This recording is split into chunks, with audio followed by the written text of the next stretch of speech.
Whether thou art a ghost that hath come from the earth, or a phantom of night that hath no home, or one that lieth dead in the desert, or a ghost unburied, or a demon, or a ghoul, whatever thou be until thou art removed, thou shalt find here no water to drink.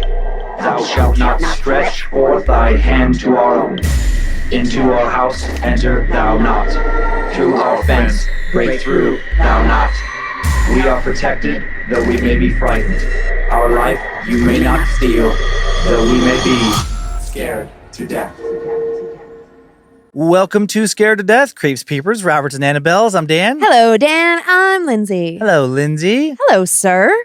Really quick, if you think this episode sounds a bit different, you are right. It does. Hopefully better. Hopefully warmer, more true to life. I hope so. I think it does. Yeah, I like it in my ears. Definitely. We got a quick mention of the upcoming book, and then we'll get into our stories. Awesome. Yeah, so don't forget, you guys, Volume 5 of Scared to Death Fan Stories goes on pre-sale this Friday, August 9th, 12 noon Pacific time, just for Annabelles. There will be 500 that are being set aside just for you, Annabelles. And then on Tuesday, August 13th, the remaining 1,000 books go on sale at 12 noon Pacific time for anybody and everybody who wants them. These are limited edition, 1,500 only, all autographed. Get them while you can.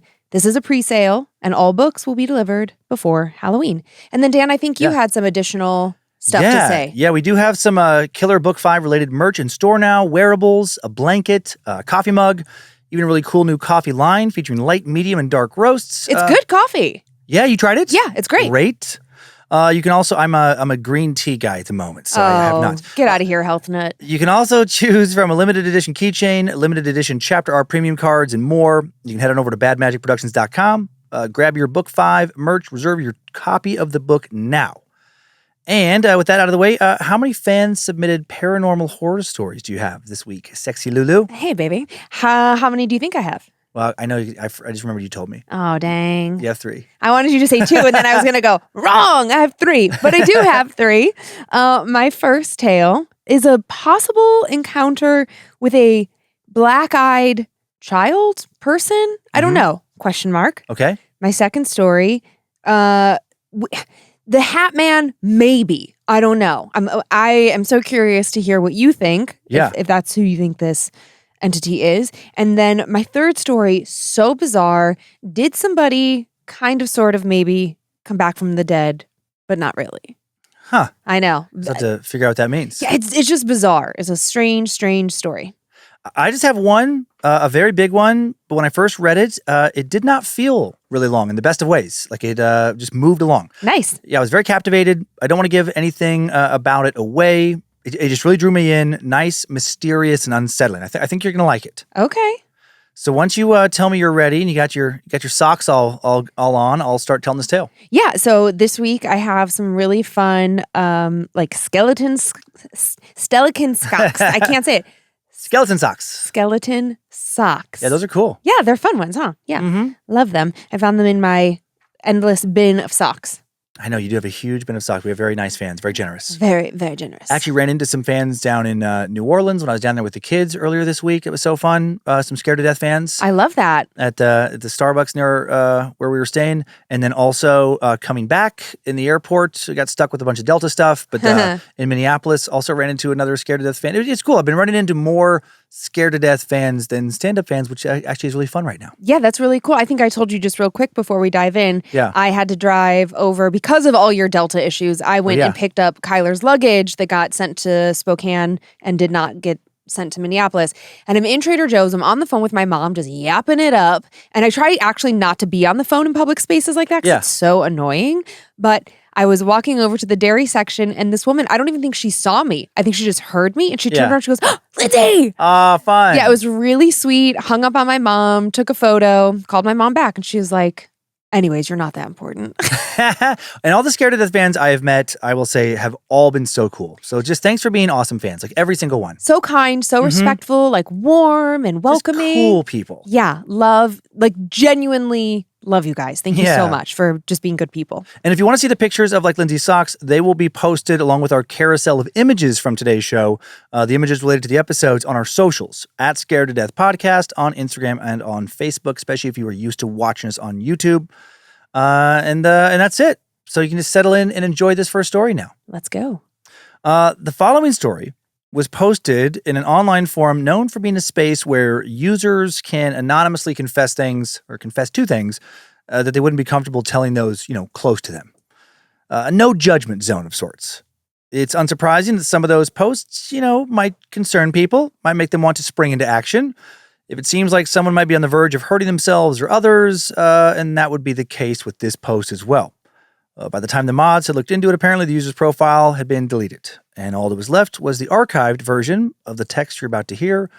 I don't know if a lot of people know about how things get archived on the web, but I run into that a lot on TimeSuck, where a cult's website might have been down for 10 years. You can still find it thanks to these weird time machine archives on the web. Oh, interesting. I didn't know that. Mm-hmm. Most hoped the post was a joke, something poking fun at the very nature of the forum itself. Just a joke, not something much darker. I guess it'll be up to you to decide if you think it is a very dark thing that someone believes is real. We were sent the story by an anonymous listener who used to frequent this site. Time now for the tale of Who Are You? I saw her at the bar first. It wasn't my usual spot. This time, my buddy Grant had dragged me out to a new place in a trendy district near the waterfront. I'm not much of a trendy bar guy. No offense, but I'd rather sit in a comfortable old pub and watch whatever sport they put on for the regulars while I grade some papers. Bowling, disc golf, yes please. Pink neon signs and servers that would do their best to ignore you until you're ready to walk behind the bar and make yourself a damn drink, I'll pass. But Grant was going through a divorce, and I thought I owed it to him. His soon-to-be ex, Mimi, was apparently trying to take him for all he was worth. At least that was what Grant said. Mimi was a corporate lawyer, and I was pretty sure she made way more money than he did. So I doubted that was actually true. But from other friends' divorces, I'd learned that the truth always gets stretched quite a bit in one direction or another. Such a highly emotionally charged situation, and it was best just to stay out of it. For all I knew, Mimi was stretching the truth too. I'd heard somewhere that she said Grant had cheated on her. Who was to say what was true and what wasn't? I didn't condone it if he did, but what was I going to do? Not support one of my oldest friends? That was how I found myself at the Alibi on a Tuesday evening, nursing an overpriced beer and watching Grant look around at the young women, like way too young for either of us, chatting to each other and occasionally sending flirty looks in our direction. Especially mine. I know how that can sound, but it's true. Thanks to my job as a college professor and several days a week in the gym, I had that salt and pepper academic but buff vibe that women, even young ones, occasionally went nuts for, but I ignored the flirty looks because, again, I was married. My wife, Michelle, was coming back from a work trip that evening, and I was looking forward to meeting her back at the house, telling each other about the last couple of days. Only, I checked my watch, about an hour to go. Grant had finally gotten his beer, and now he joined me at a small rickety high top, grinning like a madman. This is what we should be doing, man. He looked around admiringly. Mimi always loved going to those natural wine bars that are literally so expensive. And for what? So we could hang around a bunch of snobs, pretending that we smelled the tannins and the bouquet. He rolled his eyes. I just wanted to hang out with real people, And apparently that made me the bad guy. I smiled non-committedly. I was pretty sure that by real people, he meant real women, preferably in the 21 to 27 or so range. Grant had been that way since college. Maybe it was Mimi's fault for thinking that she could ever change him. Yeah, man, I said, this place is great. It is so not great, I thought. I can't wait to tell Michelle about this. I was already looking forward to the way she'd laugh and shake her head, the way I would say, oh, Grant, though. And she'd say, I know Grant has the emotional intelligence of a toddler. Okay, what's my game plan here? Grant said in an undertone as a blonde woman in a slinky, low-back dress passed us. Do people still send people drinks, or is that creepy? Don't give me the look, dude. I'm just trying to make friends. Because all of mine took fucking Mimi's side like the traitors they are. I raised my eyebrows. I'm here, right? I knocked the heel of my hand against my forehead as though I had just remembered something. Oh, but I don't have a 24-inch waist and hair down to my butt, right? Fuck you, Grant said, but he was laughing. Soon he was distracted again, looking over my shoulder. Oh shit, total smoke show at 12 o'clock. I'm pretty sure she's looking over here too. Hey man, I gave him a look. Are you sure you want to be doing this? What if Mimi found out? Would that make anything worse? Who are you, the morality police? Grant rolled his eyes. And with that, he was off, crossing the bar to talk to whatever poor woman had accidentally let her eyes linger on him a second too long. I took a sip of my beer, resigned myself to waiting, watching people come up to the bar, and waiting for the drinks like I'd had to for nearly 20 minutes. Poor everyone, I thought. Thinking again of the comfortable house I shared with Michelle, our bedtime routine of reading with peppermint tea, just trying to find that person. They don't even know how rough they have it. And that's when I noticed that someone at the bar had somehow flagged down the bartender quickly. I could only see her from behind, but I could tell that she wasn't one of the gaggle of 20-somethings. She held herself in a more mature way.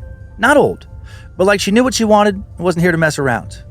It was hard to see the exact color of her hair in the pink tone light, but I could tell it was dark, pulled up in a claw clip to expose a slender, pale neck. She was wearing a short black dress under a blazer and wedges. Admittedly, an outfit I found incredibly sexy. It reminded me of all the teachers I'd found hot in middle school and high school, and I found myself wanting to see her face. Maybe she would even look like Ms. Sterling or Mrs. Figueroa. I felt a little squirm of guilt. But there was nothing wrong with looking right. At least I'm not Grant, lusting after kids that were born when we were in college. At the same time, part of my brain was chanting, "Turn around, turn around." She turned, and immediately I recoiled, elbow knocking into my drink so that the glass bumped off the table and smashed to the ground. "Party foul!" I heard Grant bellow from somewhere, but I wasn't even paying attention because that was my wife, Michelle. That was her dark hair, her slender neck, her siren smile as she turned to me. Even if the clothes were unfamiliar, even if I saw her most often in sweatpants and a t-shirt, her hair pulled into a messy bun, that was her. I was positive of it. Something seemed to pulse between us as her eyes met mine. Recognition or something like it. It was like there was a string connecting us. Like I could feel the pounding of our hearts in sync, louder than the music, louder than the people talking, like we were the only ones in the room. And then, before I could do anything, a bartender was coming around the side of the bar with a broom and a dustpan in hand, rolling her eyes so hard I thought there was a decent chance they would pop out of her head. In another instant, Grant was back at my side. "Bro, you blew it for me," he complained. "I was having this great conversation, and all of a sudden she's like, 'Oh, I think I got some beer on my shoes. I have to go to the bathroom and get it off.' Great job being a wingman, dude. Really awesome." While the small present part of my brain really doubted that there had actually been such an amazing conversation taking place, the bigger part of my brain was still caught in the last 30 seconds, as though stuck in a loop. Why the fuck was my wife here? Why the fuck was Michelle at the alibi when she should have been on a fucking airplane? Had her flight gotten in early? Okay, maybe, but if so, the Michelle I knew would want to go home immediately. She'd be tired after a long trip for work as a pharmaceutical rep, and she'd want to take a hot shower, get in her comfiest clothes, and cue up something mindless on Netflix. Not go to a bar, especially not the alibi. "I think I should probably get home, dude," I said, attempting to arrange my face into something approximating a normal but weary expression. It wasn't that hard. I was coming up on midterms, and I'd been busy grading dozens of assignments so students would know exactly where their grades stood before they went in to take the test. Michelle's getting back soon from her trip. Or maybe she's already back, I thought. "Oh yeah, I know what that means." Grant raised his eyebrows, and it took me a moment before I realized he was implying that we'd really, really missed each other. Like, that way. "Go on and get some, my man." "Probably gonna be more of a take a bubble bath with a glass of wine night," I said, stretching my mouth into a cheerful smile. She's not usually, in the mood after work trips. But hey, that's marriage. "Perfect husband," Grant scoffed. "Well, better you than me, bro." I'd bet money that he was still rolling his eyes as I left, my feet crunching over the last broken glass the bartender hadn't swept up. Before walking out the door, I definitely scanned the room for the woman I'd seen that looked exactly like my wife. But I didn't see her, and I did my best to convince myself that it wasn't Michelle. I got home that night and was relieved to see that everything looked the same. There was our house, 2-story new build on a nice quiet dead-end street. And there was Michelle's car, parked in our driveway. As I walked up to our door, I stopped to put a hand on the hood. Still warm, but it would be warm if she'd just gotten back from the bar. Right then and there, I decided to squash this line of thinking. Michelle had no reason to be at the alibi. It was warm because she got back from the airport. For all I knew, she didn't even know it existed. Michelle hated bars, the too loud music, and people jostling each other for drinks. On the drive home, it had crossed my mind that maybe she'd somehow known I was going to be at the bar and went to find me. But that didn't make any sense either. We didn't have each other's locations on our phones. Not because we particularly valued our privacy, just because we'd never bothered to set it up. Both of us were pretty attentive to our phones, and a quick text was usually all we needed to figure out where the other person was. So the only possible option left was that I was imagining the whole thing. Maybe I really was stressed out from all my recent grading, or really missed Michelle when she was on our business trip. When you looked at it that way, it was kind of sweet that I'd imagined that I saw her. Michelle's suitcase was still in the hallway when I opened the front door, and I heard her clattering around in the kitchen, the beep beep of numbers being plugged into the microwave. Rounding the corner to the kitchen, I saw her sniffing at the lid of a Tupperware container dubiously. Seeing my reflection in the window over the sink, she turned and held out the lid. "Do you think this smells funny? It was in the freezer for like 2 months. Can soup go bad in the freezer? Is that even a thing?" "Hey," I said, my face splitting into a wide smile. I went over and wrapped my arms around her, laughing a little. "I missed you too." She laughed and pulled her head out of my chest to give me a kiss. Sorry, I'm just really starving. I was fighting traffic the whole way back from the airport. I got in like 10 minutes ago." My arms were still wrapped around her, but now they felt heavy as lead, numb. Even though I'd sworn off thinking about it, a tiny part of my brain was still spinning, trying to sort through all of this information. So she wasn't at the bar. Or maybe she's lying to you. But what reason did she have to lie to me? My stomach tightened guiltily. But I hadn't done anything. I wasn't the kind of guy that Grant was, lecherously staring at women as though they were pieces of meat behind a deli counter. Sure, everyone looked sometimes. It was impossible not to. We're animals after all. But I hadn't done anything. "Okay," Michelle sighed contentedly, untangling herself from me. "I do want to hear all about your week, but if I don't shovel some soup into my mouth right now, I'm pretty sure I'm going to pass out." I let her go, smiling, trying to quell the swirling vortex of doubts inside of me. It could have been any number of things, I told myself. I could have not actually seen her, just someone who looked like her. She could have an identical twin we never knew about. Wouldn't that be something? Maybe I was having a tough time with this because of my particular field of expertise. At the local college, I taught philosophy and rhetoric, and I was used to having all the tools to understand something in my own mind. Maybe I just had to get comfortable with not knowing sometimes. But as I caught a glimpse of my wife's reflection in the window over the sink, the shadowy outline of the profile I knew so well, I wondered exactly how much it was that I didn't know about her. A few days passed without anything remarkable happening. By that time, I was deep in the throes of midterms, responding to students' frantic late-night emails, all some variation of, "Is the test going to be open notes?" Or, "Are you going to give us a study guide?" As though it was so crazy to expect that college students might just, learn. "Thanks, Professor," Ellen whispered as she slid the midterm onto the desk where I was set up at the front of the room, her face split into a nervous smile. It didn't surprise me that Ellen was turning in hers first. She was a whiz, always raising her hand, an eager answer always on her lips. I appreciated that she liked the material, but if I'm being honest, it was a little annoying. I made sure not to call on her too often, and when she turned in her midterm, I only stared down at my desk and made a vague sound. Ellen hesitated, and in my mind's eye, I could see so clearly her little pout, the way she would push out her bottom lip when she didn't think she was being taken seriously. But after a moment, she let go of the paper and walked out. By the end of the period, I had a fat stack of midterms on the corner of my desk and a headache building behind my eyes. Maybe I should just go home, I thought. Maybe I'm coming down with something. But a message on my phone distracted me. I'd silenced it for the midterm, so I was surprised to see that I had a couple of texts from the professor who had the office across from mine, an older woman named Julia. "Hey, Henry," she'd written. "I'm off to lunch, but just letting you know that your wife dropped by and was looking for you. I told her that you were probably giving your midterm. Do you want me to tell her to wait for you?" I frowned. Was there some kind of emergency? But if so, why hadn't Michelle texted me? The last message I had from her was the day before, asking me to pick up coffee on the way home. Then with a prickle of recognition, my stomach dropped. The woman from the bar. Michelle, who was not somehow Michelle. I stood up, stuffed the midterms clumsily into my bag, and started for my office. This is crazy, I told myself. Even if you did see someone that looked a lot like Michelle the other night, why would she figure out where you worked and track you down at your office? But then I remembered the frisson of recognition that passed between us, that feeling that seemed to open and open until it felt like I was standing on the edge of a long drop down. I crossed the quad and quickly arrived at the building the philosophy, religion, and history departments were sharing. My office was on the 3rd floor, and I climbed the stairs 2 at a time, sweating by the time I was in front of my office. Here goes nothing, I told myself. I slid my key into the door, felt the lock on latch, and pushed it open. She's going to be standing right there, I thought, staring at you with those dark eyes, her hair swept up, the sexy outfit on, and you're going to be powerless to stop whatever comes next. But my office was empty. Just my desk, the thick stacks of books on the windowsill that I've been meaning to read for some research on my own, and my lamp beaming down a halo of warm yellow light onto the worn wood of the desk. Wait, hang on. I was pretty sure I'd remembered to turn the lamp off. Henry! I jumped, spinning around, but it was only Julia. She peered at me through her thick glasses, her face clearly showing her concern. Did you get my texts? Yeah, I stammered. Michelle, is she? Oh, I guess she left.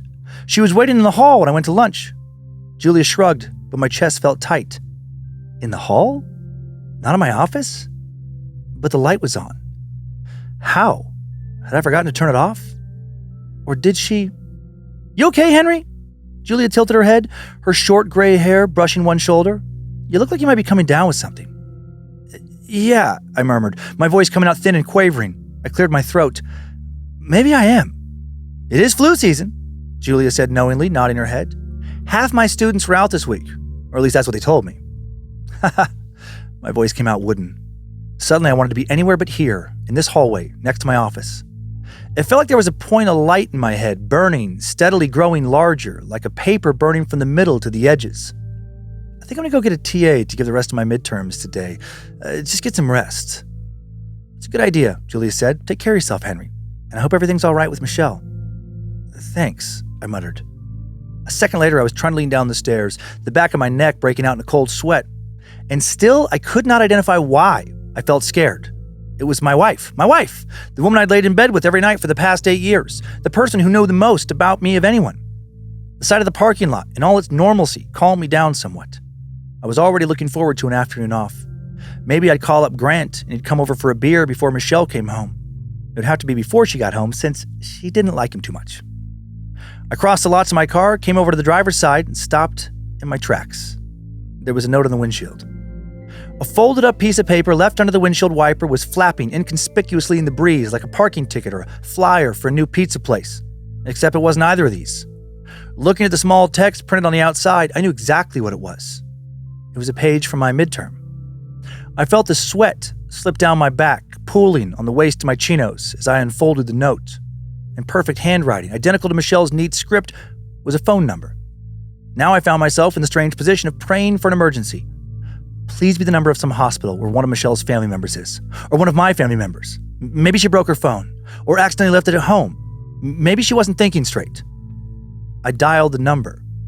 I put it on speakerphone since I didn't trust my trembling jaw not to bang against the phone and hang it up. There was a long moment, and then the line started to ring. Brrr, brrr, brrr. Then the line connected.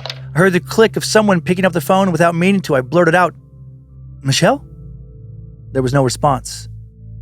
And then slowly, it started. Not speaking, moaning. So softly I couldn't tell what it was. If someone was trying to say something to me until it was finally loud and unmistakable, pornographic even, and seeming to rattle my brain from the inside out as it got louder and louder and louder. Whoa, what the fuck? A voice behind me muttered. I fumbled to slam the end call button as the tiny moan seemed to echo through the parking lot and turned. Staring at me with their eyebrows raised were two girls in jeans and baggy sweaters, holding cigarettes that they'd apparently been trying to smoke covertly on our tobacco-free campus. Without saying a word, I spun around, hearing the girls burst into laughter behind me. Cheeks burning, I got into the car and sped out of the lot. The headache throbbed behind my eyes now, making everything blurry. I hoped to God that neither of them knew who I was, that they wouldn't report a professor watching porn or dialing a phone sex line or whatever the fuck they thought I was doing in the middle of the day during midterms week. By the time I got home, I was almost delirious. I'd felt like I'd sweat out half my body weight, leaving me cold and clammy. The dark coolness of the house set me on edge, too, and it was all I could do to stumble over to the couch, trying as hard as I could to keep myself from throwing up. Through the haze of my jumbled thoughts came one crystal clear one. This is not the flu. I slid in and out of consciousness, miserable on the couch as my head kept burning, but then a sound jolted me out of it. The door slammed. Michelle was home. Hey, I tried to call out, but in my miserable state, it came out more as a hey. I clambered to get up and go meet her, ignoring the sensation that my brain was being burrowed into by some deeply vicious small animal, and heard the hallway bathroom door shut. Michelle had a pretty small bladder. The 45-minute commute from work was often torture. She left her bag in the hallway. I went to hang it up and it flopped open, and that was when I saw it. The corner of a black blazer. The ripple of a silky dress beneath it. "What the fuck?" I whispered. I felt dizzy, with confusion, with sadness, with rage bubbling up from my toes to the crown of my head. "Michelle, why the fuck?" The bathroom door swung open and Michelle exited. I expected her to react when she saw me holding the clothes, but she only smiled wider. "Michelle," I said, "what the hell's going on?" But she didn't move. She just smiled. Now I could feel the rage pooling in my chest, tightening, a rubber band constricting around me. No, 100 bands. 1,000. This was my wife. What the fuck was wrong with her? What was she up to? "Michelle, answer me," I said, holding up the clothes. But Michelle only smiled wider. So wide. Impossibly wide. "What are you up to?" I yelled. I couldn't stop my hands from flying to her throat, squeezing. But even then she smiled. I squeezed harder, every squeeze releasing a drop of pent-up rage. "What do you know? What is it you think you fucking know?" Michelle smiled and smiled and smiled while pain lit up my arms, and I realized that she was digging her nails into my forearms, and the skin was stripping off, exposing overlapping muscles that clenched around bone and veins that pulsed with blood, and my eyes flew open. I was on the couch, nestled in the imprint of my own sweat. It had been a fever dream. A stupid, horrible dream, but still a dream. The weird thing was my headache was totally gone now. I felt fine. No, better than fine. I felt like I'd taken a 2-hour nap, which I guess I had. Now, if I could only figure out something to take my mind off my weird day. Wow, what's all this? Michelle's voice floated out from the hallway, warm with appreciation. I turned around, grinning. The spread was pretty good, if I had to say so myself. My mom's recipe for chicken parm, garlic bread, a nice bottle of red wine on the counter. "Just something to celebrate midterms being over," I said, pulling my apron off. Michelle cocked her head. "Doesn't midterms mean like a ton of grading for you?" "Okay," I amended. "Something to keep me going, as I grade a bunch of papers written by kids that don't know the difference between a straw man attack and an ad hominem." "I actually don't think I know the difference," Michelle mused. "But I'll definitely take the nice dinner." Later, our bellies full of chicken and wine, Michelle and I went upstairs. I expected Michelle to want to get straight into bed. She'd had a pretty tense week catching up from her trip, too. But instead, she hesitated in the doorway to the bathroom, her mouth quirked into a sly smile. "Want to take a shower?" I grinned. "Why don't I run you a bath?" I suggested, "so you can get nice and relaxed. I'll be waiting for you here." "Okay," Michelle beamed, pausing to kiss me on the cheek. "Dinner and a bath? How did I get so lucky?" Guilt twisted inside me again. If you only knew what had been running through my head these last couple of days. But she didn't need to. Maybe I hoped it was all over now. About a half hour later, I heard Michelle get out of the bath. When she appeared in the doorway to our bedroom, she actually took my breath away. I felt lightheaded seeing her, silhouetted by the bathroom light, throwing all of her slender curves into sharp relief, the dark tumble of her hair, her face in shadow. And then a strange thought intruded. How do you know that's her? I pushed it to the back of my mind as Michelle crawled in bed. This was Michelle, I told myself. I knew her, the satiny feel of her skin, the smell of her hair, the delicate set of her bones. I knew how she made me feel, and when it was over, I curled into her happily, my mind finally set at ease. That was good, Michelle murmured. I nodded. It was good. Even better than it was for us normally. Then I had a thought. What if all of these women I'd been seeing were actually Michelle, not trying to play a prank on me or freak me out, but trying to seduce me? With our jobs needing so much of our time, we'd kind of fallen off on that front. It wasn't crazy to think that she might have read a hot tip online about how to seduce your husband. And didn't those things always involve role-playing with strangers? Who wasn't to say that she hadn't planted the phone number, rushed home, started to have some, solo time when I called? She couldn't have known that I'd had a headache and wasn't in the mood. And maybe that was where my weird dream had come from. On some level, I knew it was her. Thank God, I thought, suddenly feeling boneless, jellyfish-like, as though all of the tension had gone out of my body like water out of an unclogged drain. There was a last little glimmer of a headache clawing at the base of my neck, but it was easy enough to ignore. I snuggled next to Michelle and felt her hair tickle my nose and ears. I just want to stay here forever, I murmured. Me too, she said. But let me just run to the bathroom. Beep, beep, beep, beep, beep. Beep, beep, beep, beep, beep. It was a persistent loud shriek of somebody trying to FaceTime me. My phone was across the room and I had no intention of getting up to get it. But Michelle was already on her way to the bathroom and tossed it to me. For some reason, it was Grant that was calling. I declined it. My sympathy for my divorced friend did not extend to taking his phone calls at 10 p.m. But just as quickly, he called again. I declined again. Now my notifications appeared, and at the very top was an email from one of my students, Ellen, that I dismissed. Then I saw that Grant had texted me a bunch of times. I scanned the text blearily, registering something about him seeing Mimi out and about a couple days before, getting really sad, seeing her again today, and deciding, fuck it. He wasn't going to not talk to someone he'd shared a significant part of his life with. She actually wanted him back. She apologized to him. Wasn't that crazy? And the text went on, so much so that I just tuned it out. Grant wasn't the most reliable narrator. Probably, I thought, he'd run into Mimi when she was drunk or something, and she decided that having one last night of fun wasn't off the table. I was willing to bet that both of them would wake up with massive hangovers the next morning, and that thought made me smile. A moment later, Michelle was back in bed, and I was slipping off into a dreamless sleep. Henry, wake up! I opened my eyes and shut them just as quickly. Sunlight poured into the windows, pale gold, and the bed was warm, my head nestled in the pillow in just the right way. I felt myself slipping off again, but then Michelle spoke again, her voice tense and urgent. Henry, I'm serious, get up! Something bad happened. My eyes flew open, and I looked around the room, half expecting the other Michelle to be there, standing in the middle of the room with her coy little smile. But it was only my Michelle, sitting at the foot of the bed, looking down at her phone with her hand clamped over her mouth. What is it, baby? I tried to sound comforting as I touched her back. Did you have a bad dream? She shrugged me off. No, look. She showed me a news article that had been written in the early hours of the morning. A man was found early this morning at a residence after his home security alarm deployed at 4:51 a.m. The man, believed to be the owner of the home, was found dead with multiple wounds to his body and head. Investigators have not determined an exact cause of death. We don't want to get ahead of ourselves, the chief of police reportedly said, but it is looking like a very premeditated, very vicious attack. Oh, baby, I said. It's okay, nothing like that's going to happen to us. No, that's not... Michelle pressed her lips into a thin line and pointed to the address. That's Grant's block, right? My stomach sank. It was Grant's block. Please don't let it be Grant. I found myself hoping. Please let it be anyone else. But I think I knew deep down that it was him. Later that day, the phone rang and Mimi informed us that it was, in fact, Grant. It's just... She gasped, a sob caught in her throat. Such a shock. I didn't want to be married to him, but I didn't want him to fucking die. What the fuck? Hey, none of this is your fault, Michelle said. It was totally random.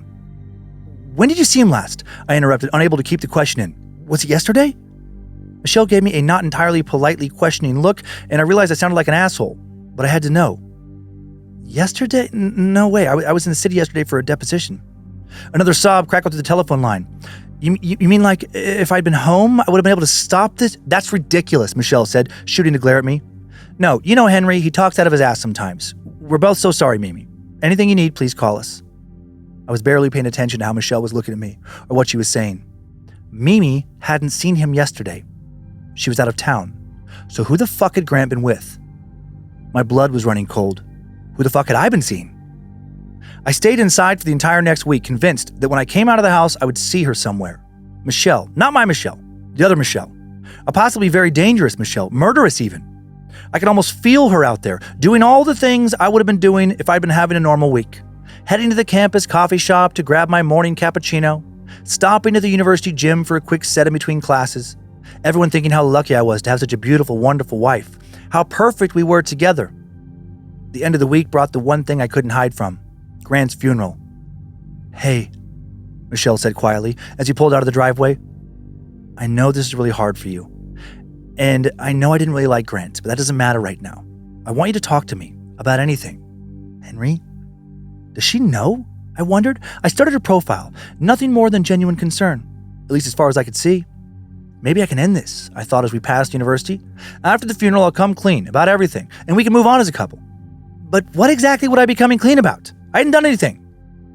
The inside of the chapel made me want to throw up. Maybe it was the thick smell of incense, or Mimi crying in the front row, or the hazy light coming in through the stained glass windows, but nausea gripped me so tightly I thought I'd pass out. The sight of the confessional, that ornamental box where I'd once told a priest all the sins my 8-year-old mind could register, pressed all the air out of my lungs, and soon I was sitting glassy-eyed, breathing shallowly in the pew. The service was short. Grant only had Mimi, his parents, and a couple of aunts and uncles. I got the feeling through the haze of my headache that they wanted him in the ground as quickly as possible. They don't want to remember what's inside the box, I thought, staring at the glossy wood of the casket. They want it gone, buried, forgotten. Eventually, I was stumbling outside into the harsh sunlight of the fall afternoon. The pallbearers hustled the casket out and into the waiting hearse. "Let's go get you some water," Michelle said, pointing to a coffee shop across the street. I followed her and was about to open the shop's door when I saw a familiar face inside. Not Michelle's, Ellen's. She was typing something into her laptop, sitting at a table near the register. As though sensing me there, her head snapped up and her eyes locked. "I'll go get the waters," I mumbled. Michelle squeezed my hand. "Are you sure? I can—" "Yeah," I said. I need a second." My lips felt like concrete as I pushed open the door. 1 step, 2 steps, 3 steps, 4. I was almost to the register. I could feel Ellen's eyes on me, and I heard the scrape of her chair as she stood up. "Professor?" she said calmly. I pretended that I hadn't heard her, so she raised her voice. "Henry?" I turned. The last thing I wanted was for the other people to start paying attention. "Ellen," I said, affecting the calmest, most distant smile I could. "Great to see you, but it's really not a good time." "Okay," she said slowly. Her eyes had a wounded look in them, like a puppy someone had swatted with a newspaper, and on top of that, a hard, guarded sheen. She didn't want me to know how upset she was, but I already knew. I'd known for a long time. "Do you want to sit, though?" She gestured to the table. "Can you talk for 1 second?" "It's not a good time," I repeated, though my body had decided, I guess, that it was, and was sitting down. I need to get up, I thought. I need to go outside and find my wife. I still hadn't bought the water bottles. Fuck the water bottles. Get up and leave, I thought. "Were you at a funeral?" Ellen asked. "I saw you coming out of the church." "Yeah, I was. That's part of why it's not a good time," Ellen finished. She leaned in, her voice dropping so low I could barely hear it. "So, just wondering, when will it be a good time to talk to your student that you hooked up with and then didn't talk to for over a month?" It felt like a black hole had opened up in Ellen's eyes, and I was being dragged into it, my body separating chunk by chunk until it was only my head, still struggling to free itself from the massive gravity of her eyes. And even though I didn't want to, even though I wanted to think about literally anything else, I remembered how innocently she'd looked up at me the first time she came to my office hours. How her shirt had dipped as she leaned over her homework. How the shorts she'd been wearing were skimming the top of her tanned, toned thighs, and the thought that had formed so clearly, she's doing that on purpose. She wants you. I wish you wouldn't say hooked up, I said too quickly, babbling, not making sense even to my ears. Is that a generational thing? Because I feel like it gives off the wrong impression, because we never had a penetrative sex? Ellen raised her eyebrows. Whatever you want to call it, it made me feel like garbage. So there's that. I forced myself to take a deep breath. Your wife is outside. You can get through this. Just say what you have to say and get out. I'm sorry you feel that way, Ellen, I said quietly. I'm not sorry you feel that way. I am sorry you feel that way, but I'm also sorry I didn't keep in touch. It's been a really busy semester, and I didn't want to take away from your studies. Ellen laughed and pushed back her seat, regarding me from a new vantage point. Wow, she said, shaking her head. So noble of you. I know it sounds shit at me, I do, but maybe someday, when you're older, you'll understand. No, she said, putting up a hand. I understand now. I understand they're even more of a mess than I thought you were. She rolled her eyes, but I could see that she was trying not to tear up.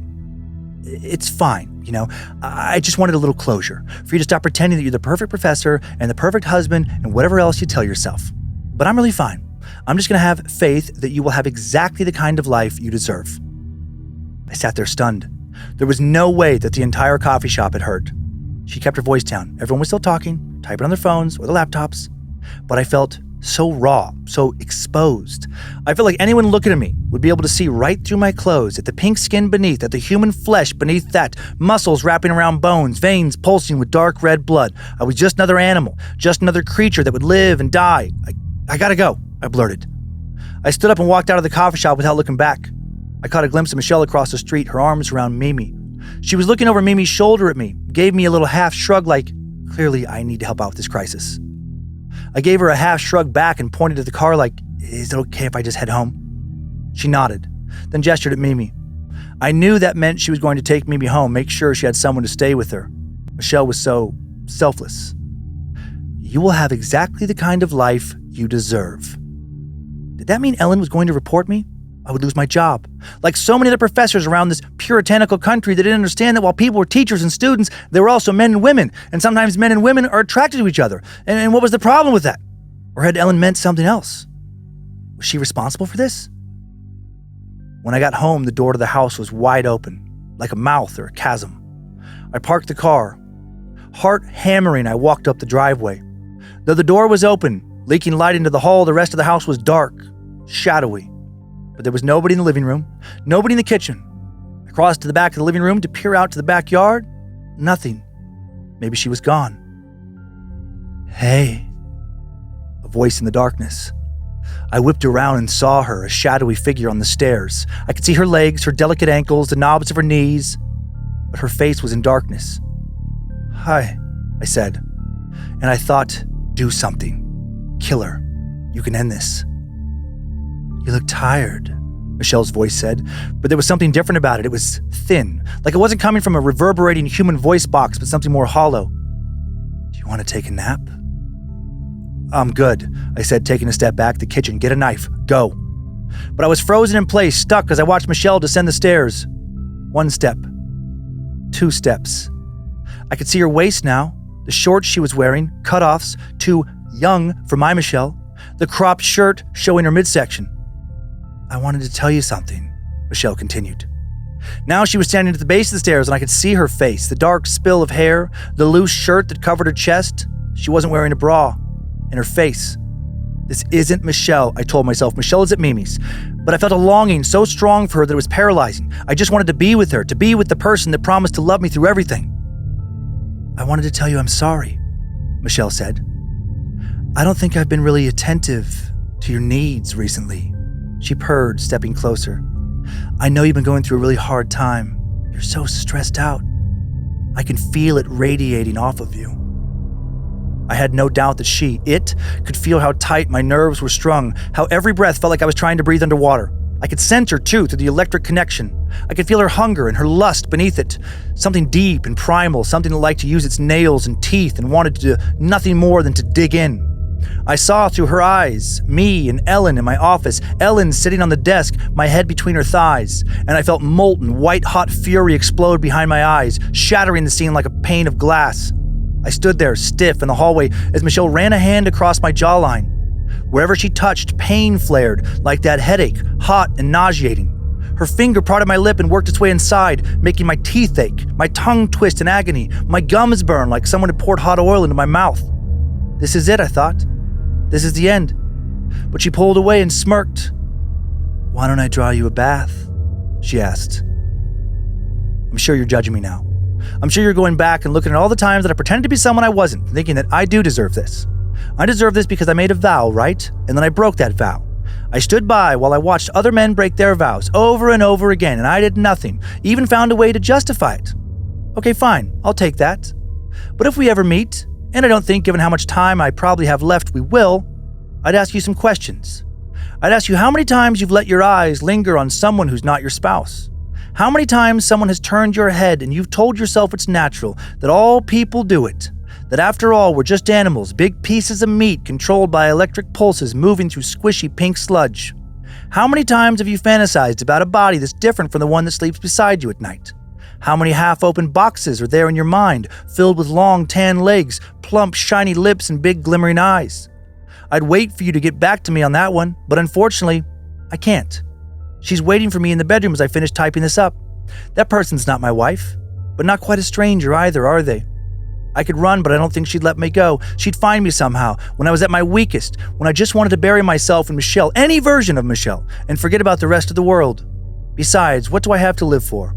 I'll probably lose my job, consigned to the realm of men who couldn't keep their hands to themselves, as though Ellen didn't kiss me back, as though she didn't want it too.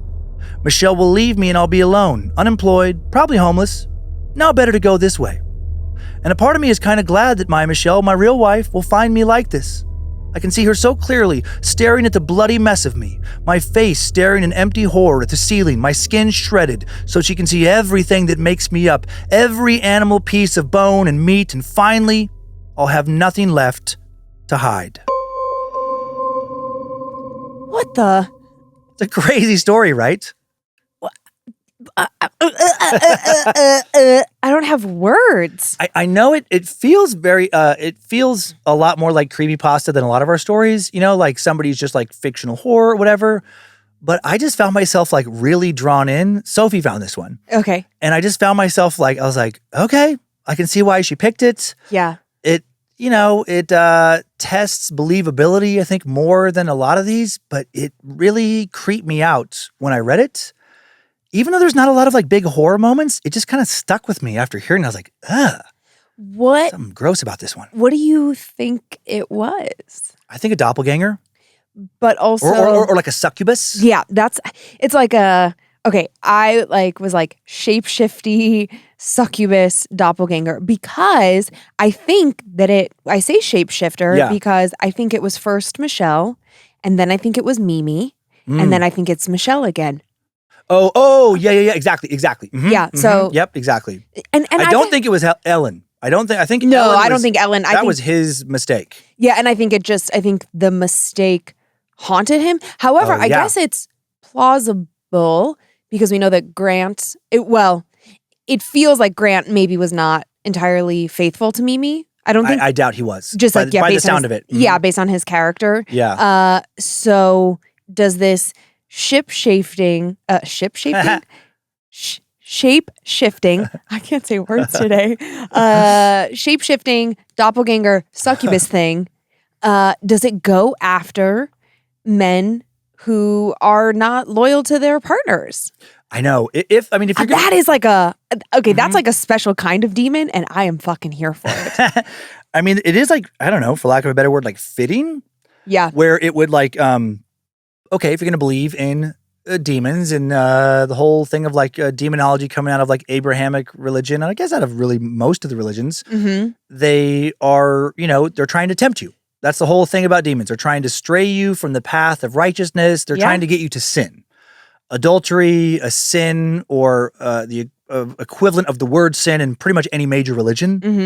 And so, okay, if these things are real and their whole job is to tempt you and get you to do things that are not moral, then it would make sense that a succubus... I mean, there could be an argument for two things. There could be an argument that it tries to get the really faithful person because there's more of a challenge to get that person to sin. Yeah. But it also could go for the person who already is teetering or crossing that line and just further pull them down and then... I don't know. And then punish them for it. And punish them. And the punish thing is interesting where it's like, I guess demons do kind of punish. It's a weird... The logic there is tricky in my head where... I guess they do punish once they get after you, but that's not really their job. Their job is just to get you to mess up. Sure. Not necessarily to punish you. The punishment is supposed to happen after you die. But I think that's like you digging really deep into it being like a religiously based right. If it's just a monster that some religions interpret according to their religion, you're right. Yeah. Then it's like... But if you remove that layer... That's true. Then it's just, very fitting. It's like kind of a fucking badass demon. She's like, oh yeah? Oh, yeah, I'll show you. Ugh. I mean, and here's the thing, like, we're not the morality police. People cheat. Couples get through it all the time. They recover from it. It's like, whatever. There are extenuating circumstances oftentimes. I mean, some people are just fucking shitty people and are habitual cheaters. Yeah, people who should not be in relationships. Right. But that's like a different thing. Yeah. But yeah, what I did not see coming was Henry having cheated on Michelle with Ellen. And I didn't see that either the first time I went over the story. And it's what made me really like it. Because I was like, okay, it's pulling me in. Yeah. Where is this going? And I just thought she was just an annoying student. Like a goody two-shoe. Yeah. That's how he sets it up. Yeah. Yeah. And there is that thing where it's interesting where it's like, okay, this person's character... This, oh my gosh, I'm trying to remember Michelle, and was it Henry? Yeah, Michelle and Henry are married. Okay, so Ellen Henry is the student, Mimi and Grant are the other couple.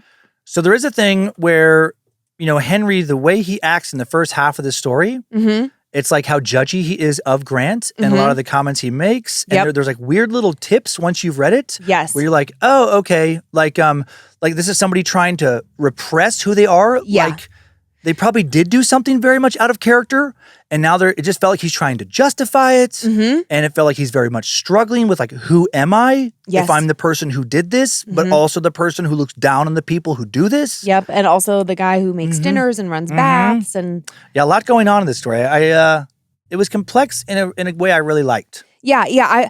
Once he saw his doppelganger wife at the bar, I was like, oh, where's this going? That was the point for me. It's like a kind of a long buildup. Yeah. But once we got there, and then I was like, oh boy. Yeah. I liked it for something. Okay, yeah, something different.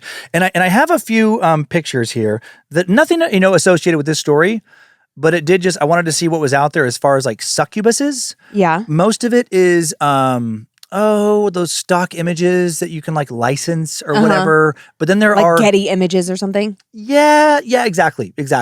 Or like art that you can like license. I guess art or like live models. But then there's like a whole thing of people like Halloween costumes. Yeah. And man, the succubus costume, some people have done such a good job. I found 2 on Pinterest and just like well done on the makeup and just making it look creepy. Okay. Oh yeah. Okay, so this first one, she's got the horns and her face is whited out. She's got like contacts in that yellow out her entire eye. But then it almost reminds me the way that her makeup is done on her face. It's got that like a black smoky drip over it. It just reminds me of a candle melting. Oh yeah, or like blood coming down. But yeah, I think you're right. Candle is like the better descriptor. And what that type of horn that she has there. Angelina Jolie played Maleficent. Maleficent. I can never remember how to say that word. That's okay. Reminds me of that. And then I thought that was I'm like, man, that's a badass costume. Can I help you with Maleficent? Yeah. It's like magnificent. Oh, magnificent, but Maleficent. Oh, I forgot to. Did you catch my weird, almost Freudian thing? I think Slut? I think Instead I of said slutty shut? instead of shut. I was like, God damn. I know, it was really funny though. I didn't want to stop you. And then this one I thought was even better. That's creepy. That doesn't even look real. She has like black makeup, gradient kind of like thinning a little bit as it rises towards her cheek line from her jaw. And then these little markings that remind me almost of like Egyptian or Sumerian something and like gold. Yeah, like 3 little like strike marks down her chin. It actually reminds me of there was a tribe that would do that here in the States. I was thinking of True Detective in Alaska. That the most season 3, the most recent season. Yeah, with Jodie Foster. And she has like a stepdaughter, and her stepdaughter is Native American and wants to adorn her face with some tribal markings. And Jodie Foster, They butt heads over it. Yeah, because I don't want to give away the show, but yeah, and that's what it reminds me of. Yeah, there was some, I believe, I can't remember which tribe in the Midwest that had those 3, that you're right, like those 3 lines. And then, just the Maleficent horns again, and just like very like pagan-y, kind of like metal leaves and stuff. I don't know, very witchy. It also feels very like fae-like, with the leaves and the like minty green hair. Yeah. Cool. And then, of course, this is just they have this website I found. What is this? This is like weird, not lingerie. Lingerie. It is. It's demonic lingerie. They have succubus lingerie in a lot of different styles at yamorio.com. Okay, listen, if that's your thing. Yeah, I just thought it was interesting. Like the Japanese love, horror. Yeah. And they love lingerie, and they are clearly not afraid to combine the two. For whatever reason, just Googling succubus specifically. Yeah.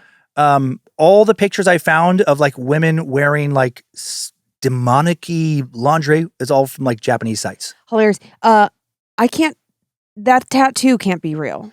I don't think so. It looks fake. She has like a weird, like it looks like a uterus. And it's not really in character with the rest of the costume. I know, it's kind of funny. And then like that bra top, it's like bat wings with metal chains. It's very strange.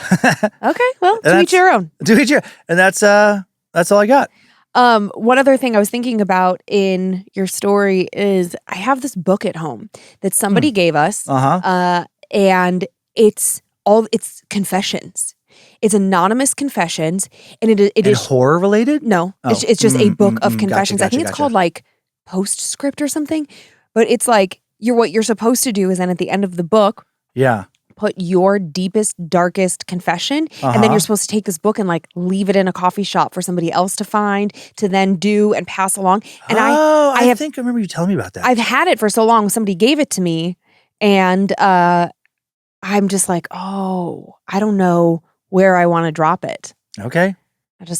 But somewhere. Yeah, And I crazy. have to add but I mean, it's like crazy. Like some of it is really heavy and dark. Some of Yeah. it's like I sold $20, but some of it's like I slept with my best friend's wife. Like it's wild. I consumed it really quickly. Oh, wow. Yeah. Well, that was fun. Well, thank you. Yeah, that was very different, Mhm. but I liked it. Okay, good. I liked it very much. Do you have a Layla? I do. I have my traditional Layla. Classic Layla. How's she smell? She still smells good, actually. She's still fresh? Mm-hmm. Okay, well, if you're ready, I'm ready to start telling my first tale. Yeah, I'm excited to hear what you've got. All right, well, let's dig in. Hello, King and Queen of Terror and Suck. My name is Ian, and I'm from a small town about an hour and a half from Pittsburgh. I first heard of Scared to Death listening to Dan's Pandora Station. You're my all-time favorite stand-up comic. Oh, thanks. Yeah, my family and I have had a good amount of paranormal encounters from an entity that we've dubbed the Man in White, whose haunting land that my entire mother's side of the family lived on, including us. My mother and I saw the exact same entity 30 years apart. Wow. But in this story, I want to share with you all my encounter with a possible black-eyed child that fucks me up to this day. The apartment I lived in at the time was 2 buildings divided into 4 units per building, all with outside access points. To get to the top 2 units, you had to climb old, creaky wooden stairs. My door was the first one, and then a few feet down was my neighbor, Tom. I lived behind a fast food chain where 2 of my friends worked alongside their girlfriends. If their girlfriends were closing, they would knock on my door and ask me to drag the grease traps across the parking lot to the dumpster and escort them to make the deposits at the bank across the street. We live in a college town, so a lot of the night shift workers and supervisors are college-aged kids. Enough backstory. Let's get to the good stuff. The day was December 21st, 2012, the day the world was supposed to end. I think that that's supposed to be December 31st. Oh, yeah.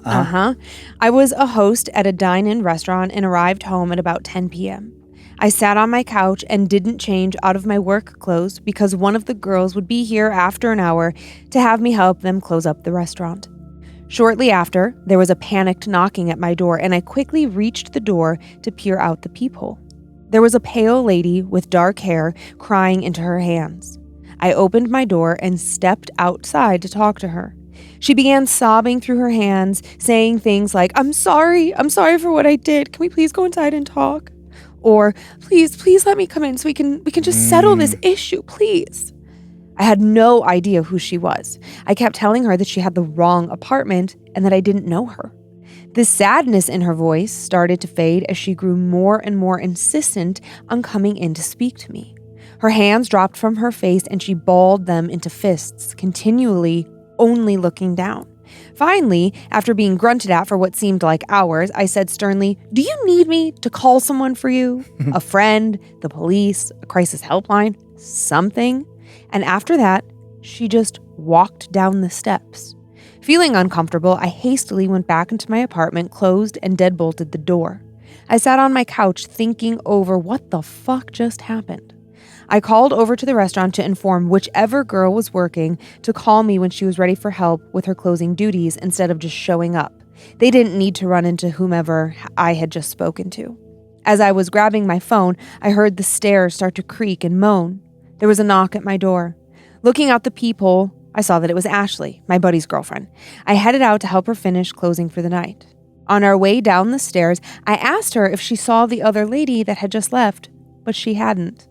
The rest of the night went as it should, and I returned home safely. The next morning, I walked out onto the little deck that Tom and I shared to find Tom smoking. I asked him if, by chance, he had just broken up with his girlfriend. I had never seen him with a girlfriend, but our apartments shared walls and I could, hear them. Turns out they didn't break up, and they were actually headed out to breakfast. I told him about what had happened, but he never heard anything except when Ashley came to get me and when he heard me return home shortly thereafter. His girlfriend had come out of the apartment and didn't look anything like the girl at my door last night had. The girlfriend was taller and had red hair. Tom suggested maybe the person was just drunk or high, which, I mean, maybe, but I couldn't smell any booze or weed on her. I went back inside my apartment, and I heard Tom's girlfriend start to ask questions about our conversation and heard the steps start to whine as they headed to breakfast. And that's when it all hit me. I heard them talking. I had heard everyone go up and down the stairs. I never heard that woman come or go. The only time she was seen or heard was when she was trying to get into my apartment. Tom never heard her sobbing or my discussion with her, and she wasn't seen by Ashley. Whatever was at my door was only witnessed by me and me alone. I've never seen that person or entity ever again. I wish that I had seen her eyes, or maybe I could be glad that I didn't. I had never heard of black-eyed children until your podcast, and when I did, it took me back to that night. Ian. Nice, Ian. Thank you. So what do you think?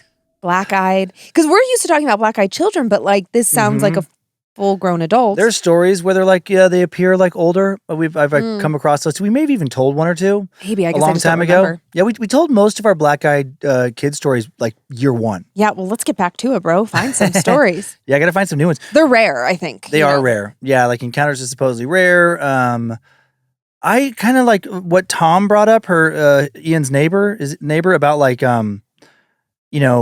drunk or high. Sure. And then Ian never having seen her eyes. Uh-huh. Did lead me to also wonder, like, oh, just is somebody like messed up on something? So I think it could be that. And then like what Ian was saying about like not hearing them come up or down is weird.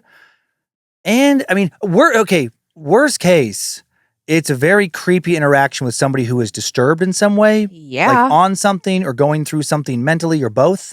That whole thing of just asking to come into a stranger's house. I know. And being insistent upon that is creepy, and then not looking up. I don't know. The whole thing is weird. I wish, like Ian, he would have seen her eyes. Yeah.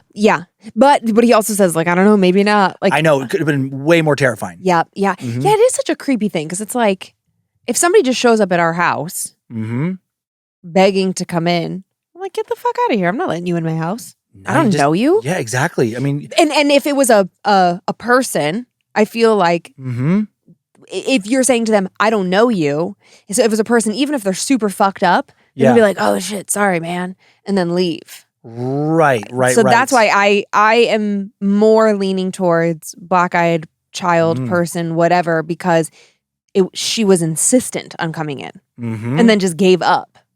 Yeah, it's kind of weird. When like she felt that he just was not going to invite her in. Yeah. And that is one of the, supposed, hallmarks of the black-eyed children is that they have to be invited, kind of like a vampire lore. Yeah. You've been out of town, and the way, I know we've talked about this before, but our living room or family room, whatever, like we live in a split level, so like the upstairs room where there's a TV, our front door has like glass panels, and just every so often when I'm home alone, I will catch like the glimpse of a car driving down the street. The lights will hit the tree, and through the window, I swear to God, I see someone standing at our front door, which is absolutely not happening. It's never happened. I would hear the gate open, like, we have alarms and all the things, but still, I find my stomach and my heart colliding. Oh, yeah, I'm sure. That's, very, very spooky. Yeah.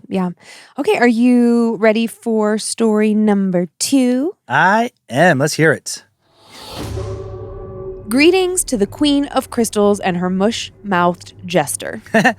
Longtime fan of the suck and dedicated creeper. Keep on sucking. Aw, thank you. I have wanted to write in with a little personal experience after listening to the Haunted Asylum episode. It was surprising to hear y'all mention my hometown of Allegheny, Michigan. I've always known that place is special. It's a very old town with some old bones, the kind of place you wouldn't think twice about, but below the surface, there's a lot going on.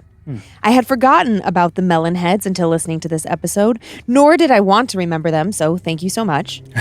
I first heard about them at a summer camp near the old Kalamazoo Asylum. Mostly ghost stories about escaped madmen and crazy killers from the asylum, but they did mention the melon heads. They called them big heads, and that they lurk around in the woods, waiting to grab children who wander out of their cabins at night.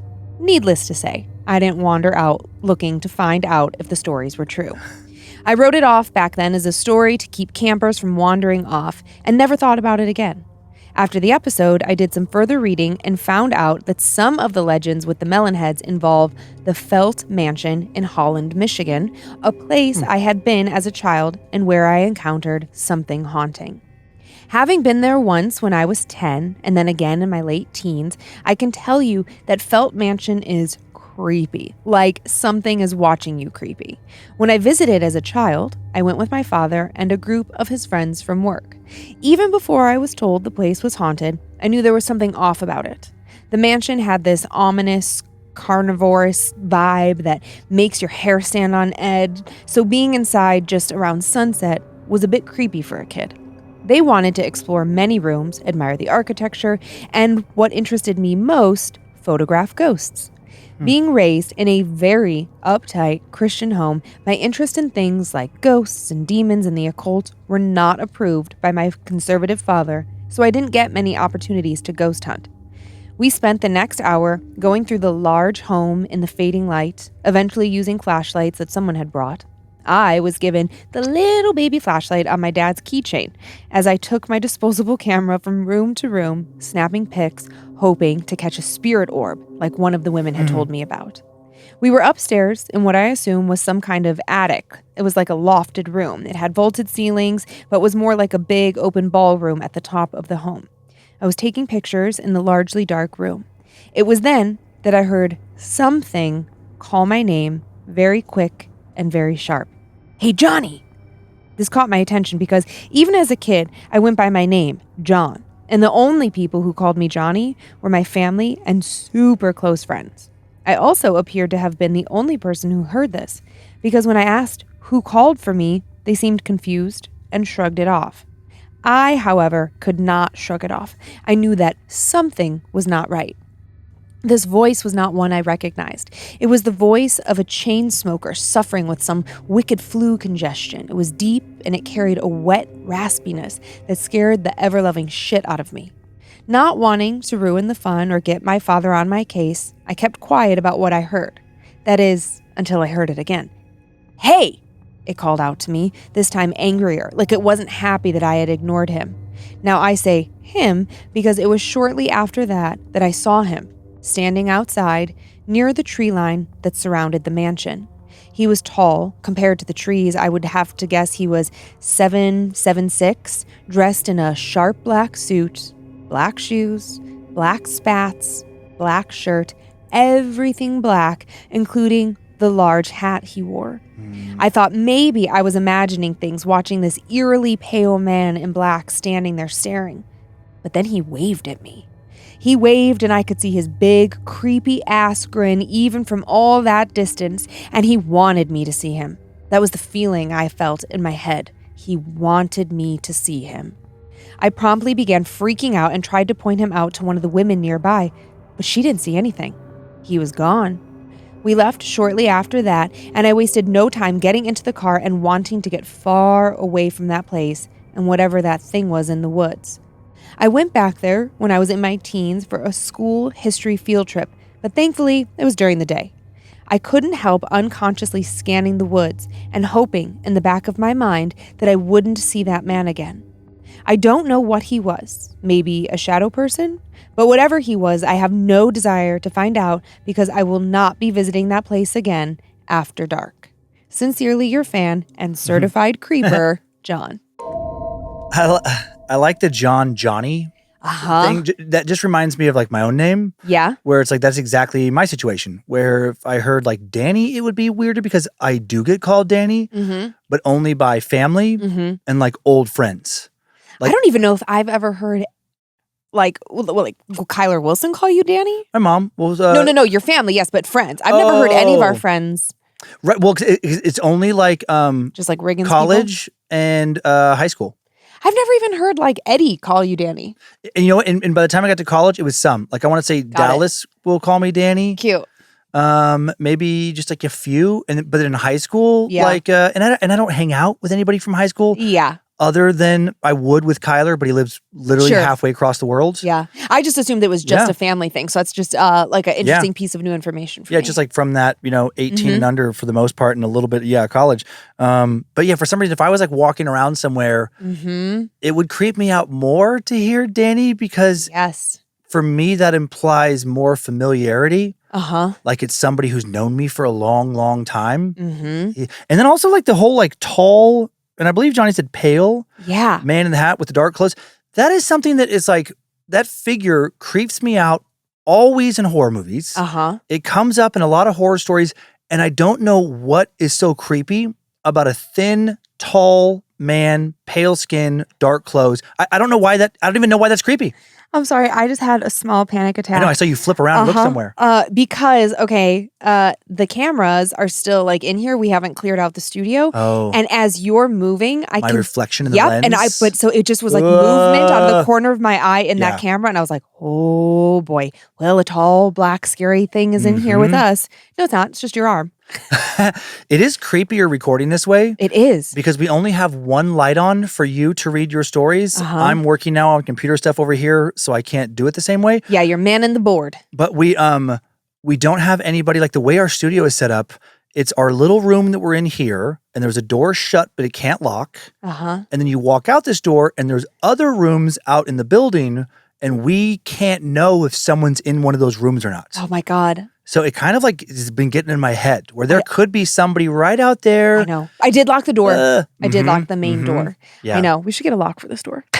I know. And a peephole. While we're recording. Just like we start peeping out the door just through a little peephole.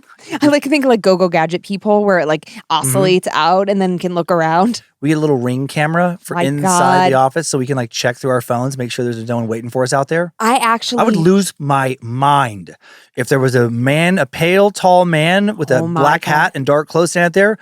I would just call I don't know why. I would just call the police. Yeah, no, I would just stay in here.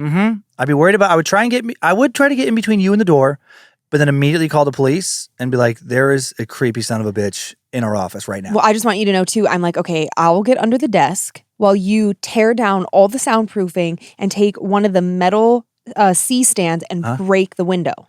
Oh yeah. There are windows that are completely inaccessible to us. But and what's crazy is if there was a normal looking guy out there, it would be, I wouldn't like it because I'm like, why did you just walk in here? Right. But I probably would go out and be like, hey, dude, what's going on? Yeah, I know. But tall, thin, pale, all black. Okay, I thought it was, let's bring it back to this. Yeah. I thought it was interesting very specifically that he was wearing black spats as well. I'm like, I don't know what a spat is. If I'm remembering correctly, and feel free to email if I've got this wrong, but I'm 99.9% sure that spats are, I know I have this right. It's like a little shoe covering. Yep. Oh, okay. Spats. S-P-A-T. Okay. That is cool. And that's like a very specific detail, which leads me to believe that this entity that he saw, Hat Man or otherwise, is from a long time ago. You're right. Oh, and like 1850s to like 1920s maybe would have been like that time frame. Spats footwear. Let us see what Wikipedia says. Spats were worn by men and less commonly by women in the late 19th, early 20th century. So late about 150 years ago. Okay. To 100 years ago. Yeah. Yeah. Fell out of use in the 1920s. Yeah. I don't even know what their real purpose was other than, I guess, just like keep your shoes clean. But it's just as a very specific detail. Like he wasn't, because a lot of times when we hear about the Hat Man or this entity, it's just, he see like a black sort of like trench coat shape and the big wide brimmed hat. But this had more detail. So I don't know if I think this was the Hat Man or just a entity from a different era. Yeah. And really quick, I can't remember what Johnny said, but December 21st, 2012 was the Mayan doomsday date. Oh, it was? For some reason, I thought it was New Year's Eve. No, wait, that's a different one. That was Y2K or something. That was Y2K, yes. Yeah. Okay, well, John, you're correct. Yeah. Don't you call him Johnny. True, I didn't grow up with him. By the way, in my mind, I just heard, here's Johnny. I was Jack like, Nicholson. Yep, the whole time. All right, do you feel like you could do one more? I would love one more. Okay, this is a weird story.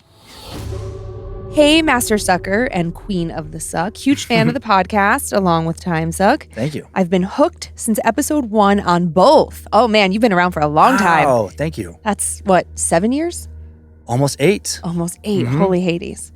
In September of 2002, in my small hometown in Wyoming, there was a murder-suicide in the middle of town near the firefighters' practice field located near the middle school. It was a boyfriend, Michael, 24, and a girlfriend, Kelly, 23. He shot her and then himself in his own vehicle, parked in the parking lot of the practice field in the middle of the night, and then took his own life right next to her. Jesus. Her parents think she was kidnapped, as it seems the couple may have been estranged during this time. But that's neither here nor there. She was stunning. They were known as Ken and Barbie around our small town, mostly because of her. She had the longest blonde hair in all of our sleepy small town, so she kind of stood out. I did not know the couple personally, nor did my parents. More of just small town acquaintances. You know, the kind of thing where everybody kind of knows everybody. The murder-suicide happened on September 15th, 2002. I was laying in bed, sound asleep, 12 years old, on September 16th, 2002. It was dark, but when I was awakened, I remember some light from the moon shining into my bedroom window and the red glare from my alarm clock on my dresser. To set the scene, think back to your childhood when you had a bunk bed and imagine your annoying little brother on the bottom bunk using his feet to kick up your top mattress from below so you're being lifted up and down from somewhere near your lower or middle back, just bouncing up and down in the prone position. But here's the thing. I didn't have a little brother, and I didn't have a bunk bed. I was awakened sometime that night to this exact thing happening to my bed. I was literally bounced awake from pressure on my lower back and my mattress and my body physically moving up and down. It wasn't a violent movement, but it was enough to wake me up and physically bend me upwards from the bouncing of my mattress. I think it was only like 4 to 6 bounces as I lay there, half paralyzed with fear, half trying to open my eyes to figure out what the fuck was going on. Is this real? Is this a weird night twitch thing that people do right before they drift off? No, can't be that. I've been asleep for hours. My first thought was an earthquake, which is hilarious because we do not have earthquakes in Wyoming. And if we do, very rarely are they felt to the magnitude my mattress was forcing me up and down, up and down, up and down. The movement seemed to stop just as abruptly as it had started. I laid there now actually paralyzed with fear because I was awake and aware, and I knew this was real. I knew I was coherent, but I was still so confused. As I blinked and took in my surroundings, noticing the moonlight, the glare of the alarm clock, realizing I was not sleeping anymore, lying flat on my back, my head tilted a bit to the left, looking at the alarm clock on my dresser to see the time. Exactly 2:56 a.m. I'll never forget that time. Half out of my peripheral vision and half focusing on the clock, I watched as the biggest head of blonde hair crawled out from underneath my bed. Oh my God. It was her. I was physically watching Kelly crawl out from underneath my bed. She moved slowly and naturally, like anyone would, putting one knee up, steadying herself with her hands on the floor, then the other knee, rising to a standing position, all while staring directly at me. I was paralyzed. She didn't look mean or angry. She didn't have a bullet hole in her, no blood. She just stared at me as she made her way out from under my bed, slowly stood up, and walked directly through my bedroom door, never losing eye contact. The second she was through the door, it felt like shackles had been released from my body and I fucking lost it. We live in a trailer, so my parents were straight down the hall. I have never screamed so loud in my life from my mom and dad in all my 30 years. It took maybe just 2 or 3 times of me howling and screaming for them to come running. I heard their feet hit the floor as they came. I was so shaken I couldn't even speak. They flew into the room, flipped on the light, and to this day my mom says I was white as a bedsheet. I was blabbering and shaking and crying, too terrified to put my feet on the ground. I just stood up on my knees in the corner of my bed, damn near ready to puke, reaching out my arms for someone to please pick me up. I couldn't get off my bed. They didn't get much out of me that night, besides the gist of, Kelly, under bed, through door, why? My dad carried me to their room that night because I couldn't put my feet on the floor, And just where minutes earlier, I had just watched a dead woman crawl out from underneath and walk through my bedroom door. I don't remember if I slept at all that night, but I do know I felt much safer surrounded by my mom and dad. And I never saw Kelly again. I still don't know why she came to me that night. The next morning, my mom said, "Don't forget to shut your bedroom window. It's getting chilly at night." I informed her my window was not open, had not been open, and wasn't open the night before. She turned away from the sink and looked at me and said, "Brandy, we could see your breath last night. Your room was 20 degrees colder than the rest of the house." And that was the end of the conversation on Kelly visiting me that night. We all know it happened. To this day, none of us know why. That was 18 years ago. I can still see it like it just happened last night. And I just texted my mom this morning, letting her know I was sending in this story. And she said, "Oh, that's perfect. That's a perfect fit because you were scared to death." Thanks for reading my story. Love the show. Keep on sucking, Brandy. I mean, that hits so many notes for me. Yeah. Like, okay, because as a kid, like, okay, couple of things. First of all, 12 is like the age where you're just starting to feel like a little too old to like call out for your parents. Like, you know, you're like, okay, I can handle things. I can have a bad dream and wake up and self-soothe, you know, all of those things. So I'm just thinking about sweet little Brandy screaming and crying from her bed, not willing to put her feet on the floor. And at 12, that feels like a little bit of a departure from the direction that you're headed, right? Oh, yeah. Then there is the classic, like, what's under my bed? Monsters under the bed. Like, fucking, this is terrible. This makes me not want to put my feet on the floor. Like, what's under my bed? Because it's just so classic. That would be like when you see things come from your closet in stories that we read here. It's like, what, mom and dad, what's in the closet? What's under my bed? I mean, even if this wasn't a paranormal experience and was just a nightmare, what a terrible nightmare. Oh my God. How do you ever go back into your room? God, I don't remember, like, I mean, obviously I've never had a paranormal experience like that, but I also don't remember even having like a nightmare that would have been the equivalent of that. Oh, me either. Like so vivid. And that what really got me was that sensation of something underneath your bed pushing you up. That was a great descriptor to talk about like a bunk bed.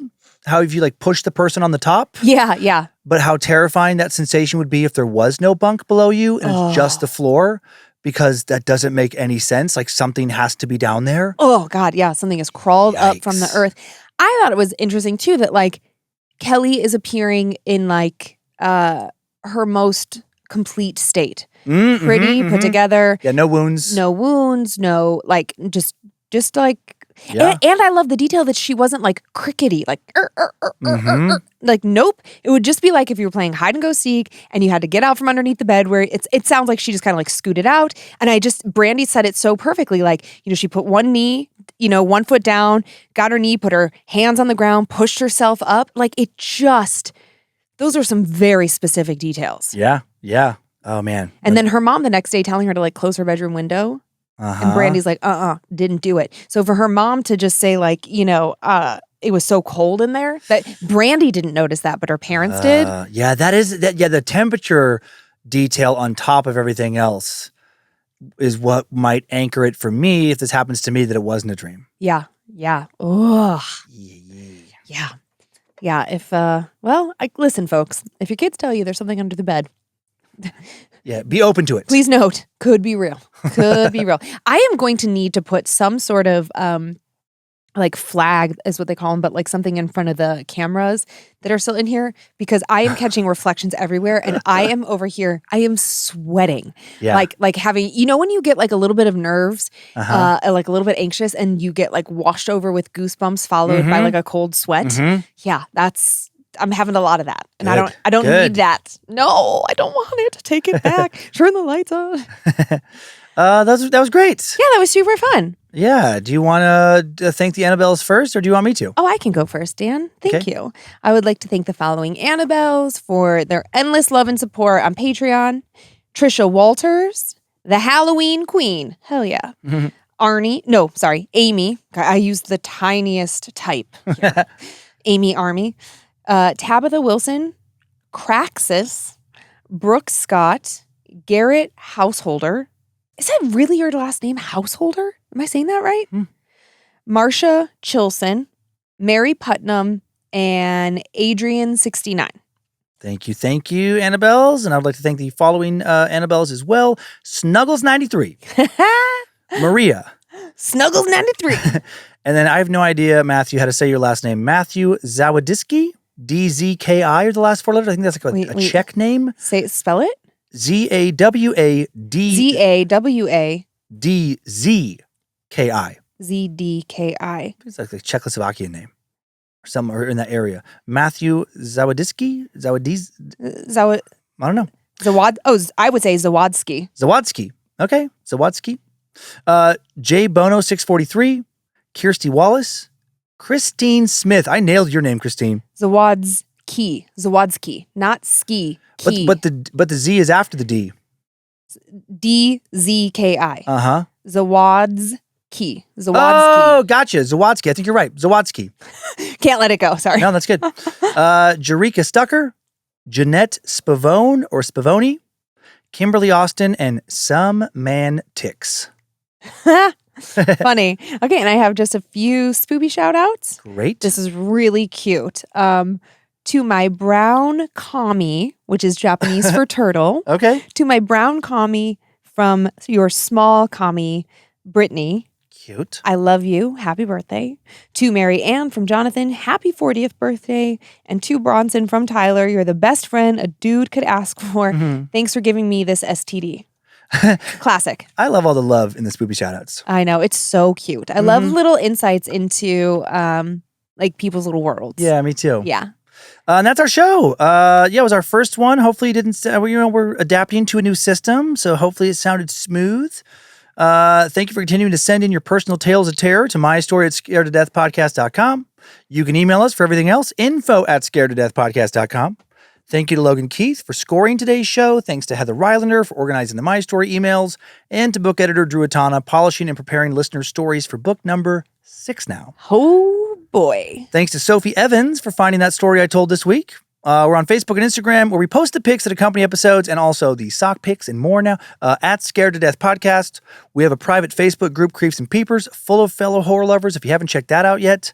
Big thank you to the All-Seeing Eyes, the Creeps and Peepers moderators. And enjoy your nightmares, everybody.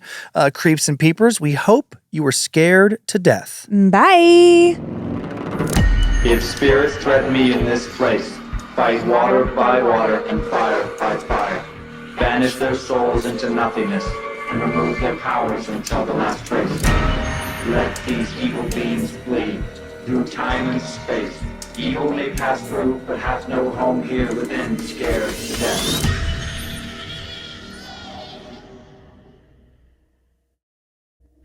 Mad Magic Productions. There could be somebody right out there. I know. I did lock the door. I did lock the main door. Yeah. I know. We should get a lock for this door.